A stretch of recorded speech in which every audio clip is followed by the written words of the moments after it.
Bonjour, bonsoir, bienvenue dans la vidéo du jour. Aujourd'hui, nous allons parler de l'actualité viticole, et notamment de la crise qui s'annonce. J'ai trouvé un article sur internet, la revue des vins, c'est bien ça, la revue du vin de France, qui nous parle de la crise passée, présente et surtout à venir, un avenir que les viticulteurs redoutent. Alors, l'article parle par exemple, de préserver l'avenir du vin de France à partant de la reconquête des jeunes générations et de l'exportation. Tel est l'objectif de 9 organisations professionnelles qui appellent à un New Deal pour le secteur, bousculé par des difficultés en cascade. L'article développe un petit peu.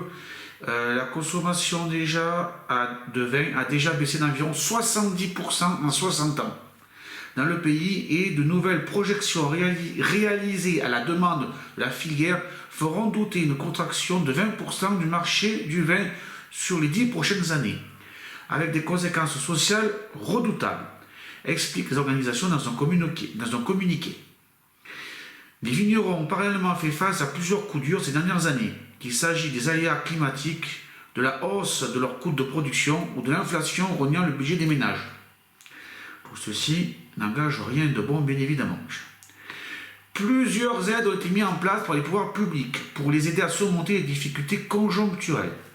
Mais la filière a pris aussi l'initiative historique de se rassembler autour d'un plan stratégique de transformation, indiquent les différentes organisations. La réaction doit être coordonnée. Il faut que la filière puisse être plus agile et conquérante et qu'elle puisse adapter son offre produit à l'évolution des attentes des différents consommateurs et marchés. On a vu que le vin rouge baissait fortement et on arrive à c'est plus le rosé qui prend. Le rosé pomelo, avec différents goûts, différents arômes. Bon, je ne sais pas ce que ça va donner, mais c'est le nouveau goût. L'Angleterre aussi, avec le changement climatique, est en train de produire du vin. Les Chinois, on va dire qu'ils produisent du vin, ça c'est du vrai vin. Eux ils sont énormes, ils ont réussi à faire du faux vin quand même. Ça aussi, ça a des trucs qui existent. Ensuite, parmi les pistes explorées figure la mise en place d'observatoires des tendances des marchés et la redynamisation de l'innovation. Avec l'intelligence artificielle, peut-être que ça peut aussi s'adapter dans ce genre de filière, ça peut arriver, ça peut aider. Alors, adaptation du vin aux attentes. L'objectif est d'aider à reconnecter la filière aux consommateurs qui se sont détournés du vin, en particulier les jeunes générations. Ils préfèrent le vin. Qu'est-ce que j'ai comme bêtise? Ils préfèrent la bière ou les alcools forts. En travaillant notamment à l'adaptation des produits aux nouvelles attentes, aux nouvelles pratiques et aux nouveaux goûts, avec par exemple des vins plus légers en alcool ou des nouveaux contenants. La filière souhaite aussi relancer les exportations à l'heure où les vins français font face à une forte concurrence sur les marchés étrangers. Comme je viens de dire, Chine, Angleterre, mais surtout Espagne et Italie. Les organisations aimeraient également que les acteurs du vin valorisent les contributions sociétales et environnementales de la filière. Alors pour ceux qui ont l'habitude de boire du vin et de l'alcool, vous verrez qu'il y a souvent un truc AOP, à hautement environnemental, expert, tout ça.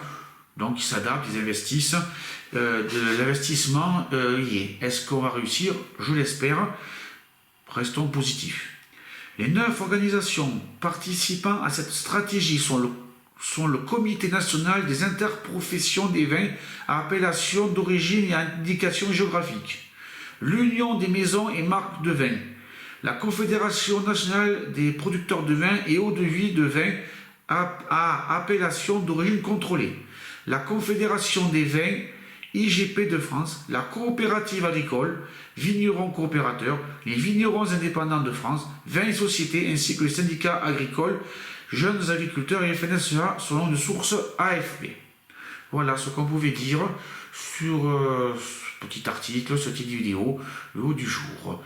Bonne soirée et n'oubliez pas de mettre un pouce positif et de mettre un avis positif ou négatif en commentaire. Et merci beaucoup et bonne soirée, bonne journée, bonne semaine. À la semaine prochaine. Au revoir.